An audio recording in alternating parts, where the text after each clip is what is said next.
ئەم کاتتان باش بنێرانی پایتەخت میدیا لە قەزای خەباتین لە مزگەوت و تەچەی شێخ جەلال هەرکینە کە خەڵکێکی یەکجار زۆر لێرەنە. شێخ جەلال هەرچی ڕابەری تەریقەتی قادری گەیلانی ئەمڕۆ بەبوونە یادی لە داگیربوونی پێغەمبەری ئیسلام درودی خوای لەسەر بێ ئێوارە خوانێکی بۆ مسلمانان ڕێکخستووە، خەڵکی لە زۆر جێر سەردانی کردووە. دەمانەوێت بچنە لای شێخ جەلال ئەگەر باسکەی هۆکارچی ئەم هەموو خەڵکە لێرە کۆبووتەوە.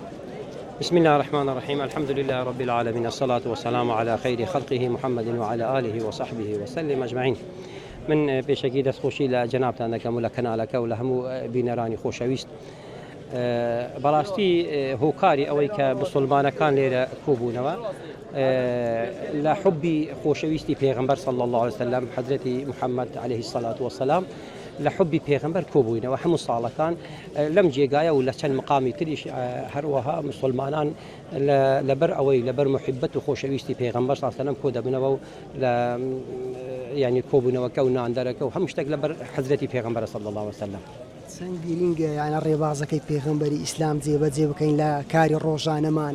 بەڕاستی چونکە یعنی شریعەتی خوا ئەو ڕێگای ئەم پێغەمبەرە بەرنامەیەکی عزیز و گەورەیە. ئەگەر ئێمە مسلمانان و گشت ئینسان مرۆڤەکان ملتەزیم بن و ئیلتیزام بن بە بەرنامەکەی خوا و پێغەمبەری خواوە، هیچ کەسێکمان زەرەر ناکە، نە گەورەکان زەرەر دەکەن، نە دەوڵەمەندەکان زەرەر دەکەن، نە فەقیرەکان زەرەر دەکەن، نە مەزلومەکان زەرەر دەکەن، هەر هەموویان دەگەڕێنەوە ژێر عەداڵەتێکی جوان و ڕێکوپێک بە چ بکەین و هەموویان بەو شێوازە قەناعەت ناکەن. ئانەخە ئەم دینە پیرۆزە بەڕاستی شتێکی زۆر جوانە.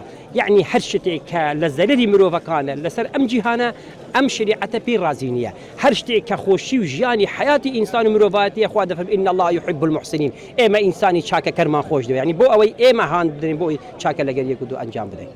دروستکردنی خوانی ئاوا چەند گرینگە لە ئاینی ئیسلامدا هەموو لەسەر یەک سفرە کۆ ببێتەوە. بەخوای پێغەمبەری خوای صلی الله علیه وسلم دەفەرمێ فەرمودەیەکی فەرمووی خەیڕکم من تطعم الطعام وتقرئ السلام. فەرمووی باشترین کەس لە ئێوە ئەو کەسەیە کە نان دەدا دەبەخشی بە خەڵکەکە و سەلاویش لە خەڵکەکە دەکات. معنە ئەوەی بیناسی و نەیناسی نانی بدە، ئەوەی بیناسی سەلامی لێ بکە، بۆ ئەوەی محبەت و شەفەقەت و حب و خۆشەویستان لە بینە دروست بێت. چەند گرینگە ئەو کۆبوونانەوە ئاشتی پێغەمبەری ئیسلام چۆن باسی ئاشتی دەکات، ئاشتی چەند گرینگە لە ئاینی ئیسلامدا پێکەوە ژیان. بەخوا خوای گەورە لە قورئان دەفەرمێ الصلح خەیر. خوا بۆ خۆی دەفەرمێ صلح خەیرە، صلح باشەیە. یعنی بەڕاستی ینی لە ئیسلامدا ئەوەی لە هەموو شتێک گەورەتر و پیرۆزتر ئەوەیە کە ئینسان ئیسلاح لە بینی مسلمانان بکە و صلح لە بینی مسلماناندا هەبێت.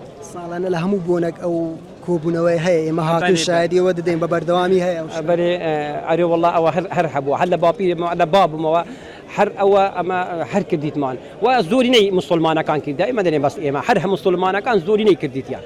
تەنیا قەزای خەبات و سنوورێک نییە، تەنیا کوردی جوابزان نیە، هەم لە هەموو شوێنێ خەڵک بەشداری دەکەن. نەخێر لێ لە ئێستا لە دیانە هاتینە، لە سولەیمانی هاتینە، لە ناوچێ ئەو زاخۆ هاتینە، لە هەموو جێگان هاتینە، لە مووسڵ هاتینە، لە بەغدا هاتینە، لە هەموو جێگا هاتینە.